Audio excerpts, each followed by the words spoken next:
दुनिया का पहला लाइट हाउस एक सेफ्टी का सिंबल बन गया था सेलर्स के लिए, और यहाँ से फिर लाइट हाउस का कॉन्सेप्ट पूरी दुनिया में फैल गया। पहले तो ये लाइट हाउस समंदर के किनारों पे बना करते थे। वॉइस ऑफ इकरा चैनल में खुशामदीद दोस्तों, हम फिर से हाजिर हैं एक नई रिएक्शन वीडियो के साथ। आज की वीडियो बहुत ही इंटरेस्टिंग होने वाली है। आज की वीडियो में हम देखेंगे समुद्र के बीच में बने एक टावर में किस तरह से जॉब करता है एक इंसान। देखते हैं क्या है वीडियो में।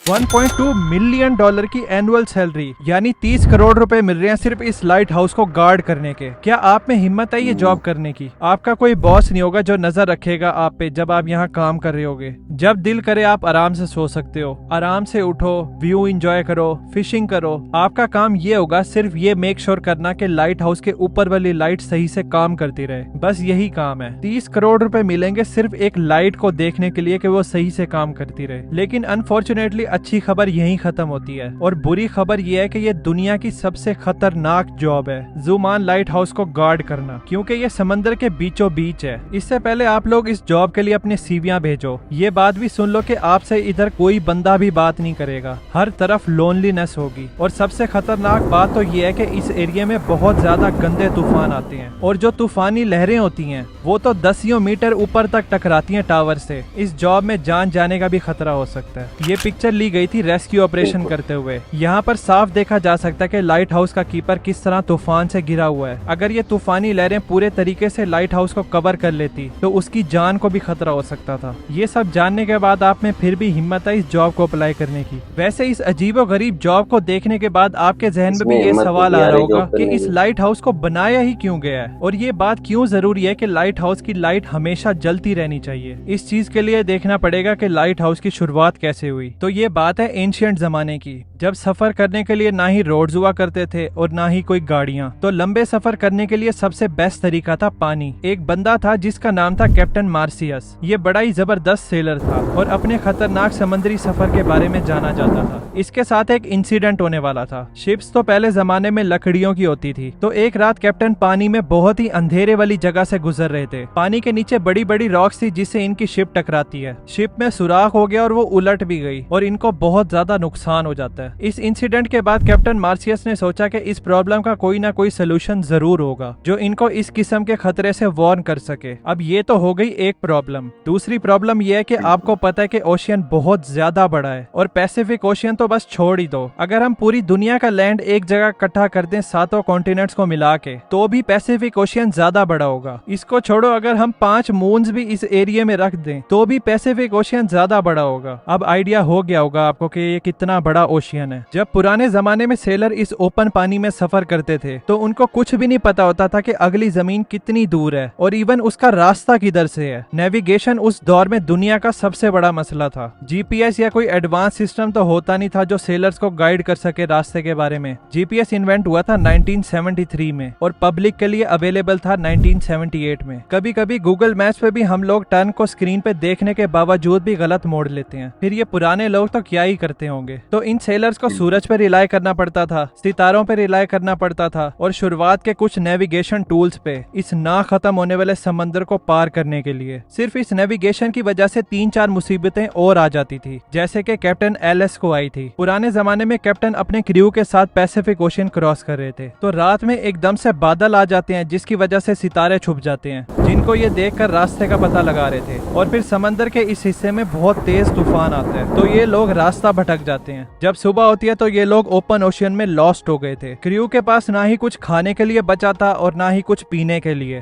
भूख और प्यास की वजह से क्रू का बुरा हाल होता है। आपको भी पता होगा कि ओशियन का पानी हम इंसान नहीं पी सकते, क्योंकि ये बहुत ही ज्यादा नमकीन होता है। इसके पीने से इंसान की मौत भी हो सकती है। तो ये लोग पानी में होने के बावजूद भी प्यासे थे। बहुत सारे क्रू मेंबर्स मर गए थे। कैप्टन को बहुत मुश्किल से लैंड मिला था और फाइनली ये लोग वहां पर जाकर स्टॉप करते हैं। अब दुनिया के सबसे पहले लाइट हाउस की शुरुआत होने वाली थी। इजिप्ट में मेडिटेरेनियन सी के साथ था एंशिएंट सिटी ऑफ अलेक्जेंड्रिया। वहां का रूलर था फिटोलमी द सेकंड फिलाडेल्फियस। इसका किंगडम उस टाइम एक प्रॉपर हब था ट्रेड कल्चर के लिए, लेकिन इस किंगडम के लिए सबसे बड़ा मसला था इसकी लोकेशन। अगर आप इस पिक्चर को गौर से देखें तो शहर के किनारे पे जाने के लिए यहाँ से गुजरना पड़ता था, और इसके साथ में देखें कि कितने सारे पत्थर हैं। जब ट्रेड करने वाली शिप रात के टाइम इस जगह से तेज रफ्तार से गुजरती थी तो ये पानी के नीचे नोकदार पत्थरों से टकराती थी। ये शिप्स डूब जाती थी और इनके कार्गो भी जाया हो जाते थे, जिसकी वजह से इनके किंगडम को बहुत ज्यादा नुकसान हो रहा था। किंग पेटोलमी ने अपने किंगडम की मैरीन ट्रेड रूट की सेफ्टी के लिए उस टाइम के एक्सपर्ट और ब्रिलियंट आर्किटेक्ट सोस्ट्रेटस ऑफ सिनिडस को बुलवाया और उनसे इसके सोल्यूशन के लिए मदद मांगी। दोनों ने मिलकर बहुत ही जबरदस्त प्लान बनाया, एक रोशनी के बड़े से मीनार को बनाना जो शिप्स को गाइड किया करेगा सेफ्टी की तरफ और साथ ही इनको वार्न भी करेगा पानी के लहरों के नीचे मौजूद खतरे से। डिटर्मिनेशन के साथ सोस्ट्राटस काम शुरू कर देते हैं, लेकिन इनको ये नहीं पता था कि जो चीज ये बना रहे हैं वो one of the greatest engineering Marvel बनने वाला है एंशिएंट वर्ल्ड का,